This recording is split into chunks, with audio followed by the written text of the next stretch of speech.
Fala pessoal, muito bem-vindos ao canal Ler Preciso. Eu me chamo Josebes Lopes. Esse aqui é o último vídeo do ano de 2023. Quero agradecer a todos aqueles que de alguma forma têm contribuído para o andamento desse canal, ou assistindo, comentando, dando like, divulgando, compartilhando, né, falando para amigos e amigas, etc. Tudo isso ajuda com que o canal continue se mantendo, continue crescendo. O YouTube ele entende, né, a partir dessas interações, que o canal é mais ou menos relevante, e acaba também o algoritmo do YouTube indicando, né, esses vídeos, os vídeos do canal para outras pessoas. Então, muito obrigado mesmo de coração.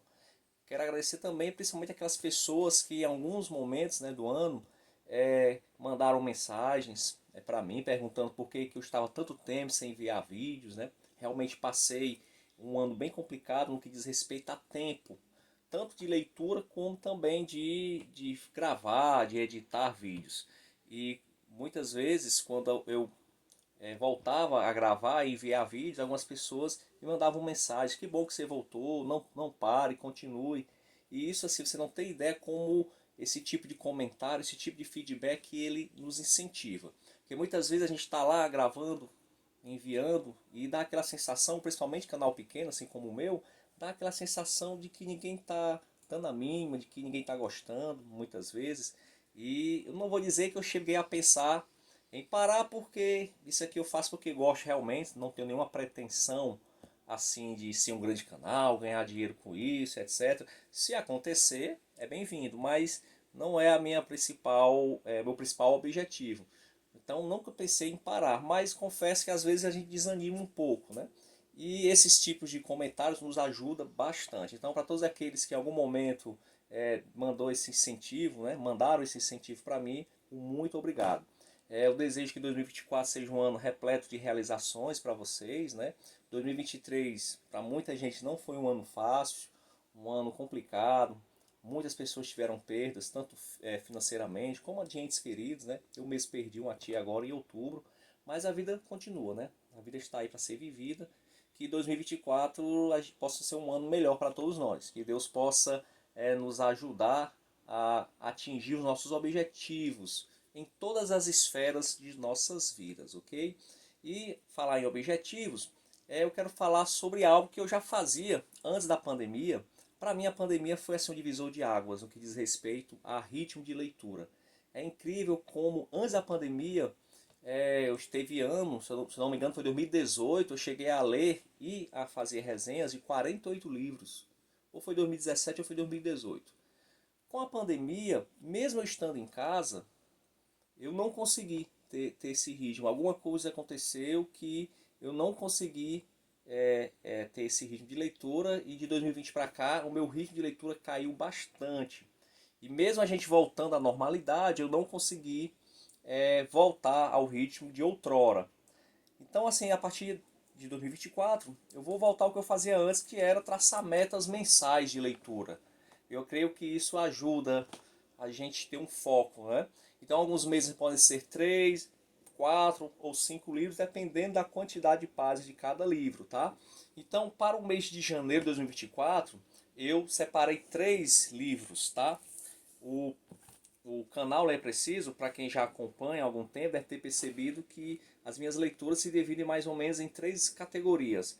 A categoria teológica, que digamos que foram meus primeiros livros, meus primeiros vídeos eram muito voltados para a teológica. Eu sou teólogo de formação, apesar de não exercer a profissão, de não ser professor mais da área, mas é um tema que me chama a atenção, que eu gosto muito.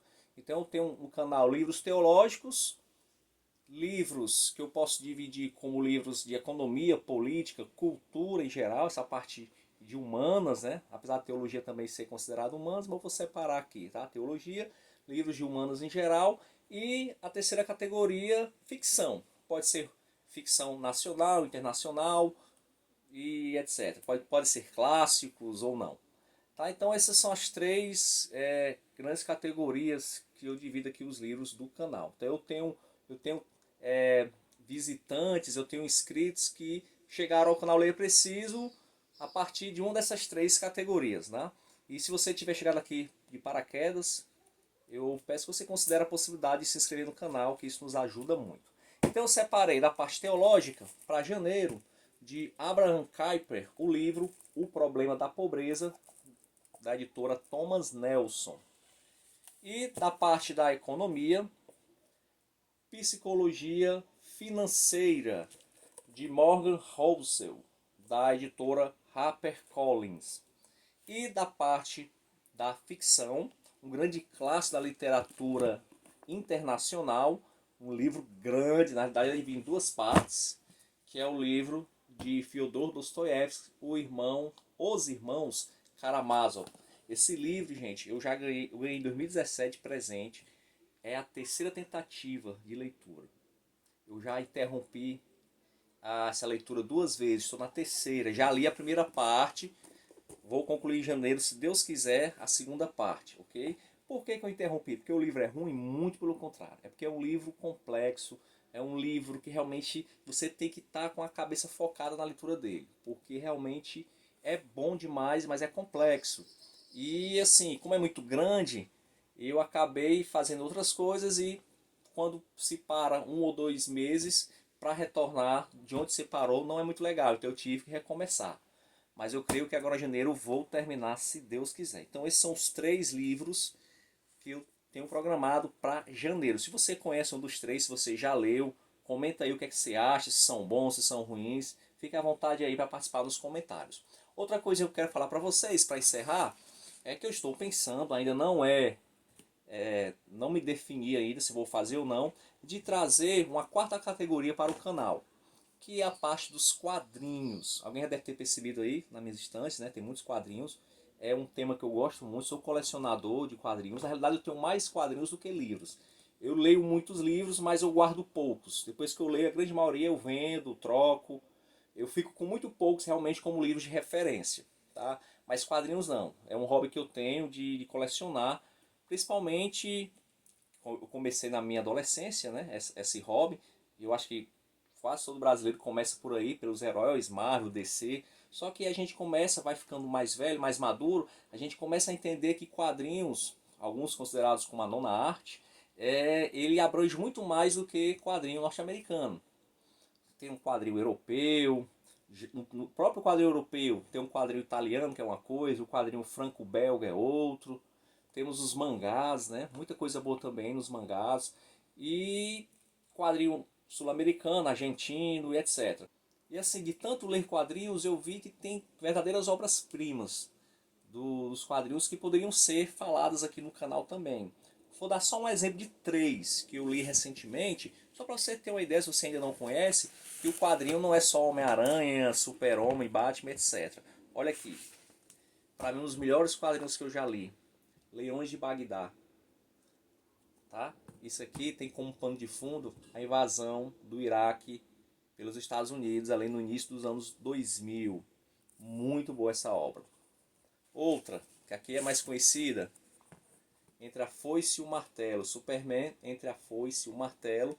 Seria uma história alternativa contando o que teria acontecido se a nave do Superman tivesse caído na União Soviética e não nos Estados Unidos. Então aqui você vê o Superman como um soldado soviético. Então aqui tem sérias considerações sobre a questão de igualdade, liberdade, até que ponto o Estado interfere ou não. É melhor ter o Estado te dando uma série de benefícios, mas pegando a tua liberdade, ou é melhor um Estado não intervencionista, mas em compensação você livre, entre aspas, né? Então também é uma boa obra. E essa aqui eu adquiri semana passada, me surpreendi, é sul-coreano. Grama, conta a história de uma menina, né? Que na revista aqui ela já é uma idosa, né? De 90. Ela é entrevistada por uma jornalista e a jornalista faz esse quadrinho. Que eram meninas que eram raptadas ali na guerra, na Segunda Guerra Mundial, por japoneses. O Japão invadiu China, invadiu Coreia. E essas meninas eram obrigadas a se prostituir com soldados japoneses, os que eles chamavam de casas de conforto. Tá? Então isso é uma mancha, assim, ninguém pode falar mais nem mancha negra, né? Mas vou falar, é uma mancha negra na história japonesa, uma das grandes brutalidades, né, dessa guerra. e mostra como o ser humano ele é capaz assim, de perversidades que muitas vezes nós nem imaginamos. E é muito tocante, é um livro, é um HQ, não é mangá, né? Porque é coreano, tanto que é da esquerda para a direita, não é como japonês, então eu vou chamar de HQ mesmo. E é interessante a gente ver como o ser humano é capaz de coisas inimagináveis. E é uma obra também que tem o seu cunho histórico, tá? Inclusive essas meninas que hoje, algumas estão vivas ainda, são senhoras, ainda esperam indenização do governo japonês. O governo japonês já reconheceu que aconteceu realmente isso. Tá? Então, só para dar esses três exemplos, existem muitos outros exemplos de HQs que têm contextos históricos interessantes. E é esse tipo de HQ que eu queria trazer para o canal. Tá? Não HQs só de entretenimento, mas HQs realmente que possam influenciar e possam acrescentar algo na nossa cultura, tá? Então se você acha que é uma boa ideia, queria também ouvir o feedback de vocês. Comenta aí o que é que vocês acham de a gente trazer um pouquinho dessa nona arte para o canal Leia Preciso. No mais, só quero desejar um feliz 2024 para todos, que Deus possa abençoá-los profundamente, em nome de Jesus. Até a próxima e vamos ler, porque ler é preciso.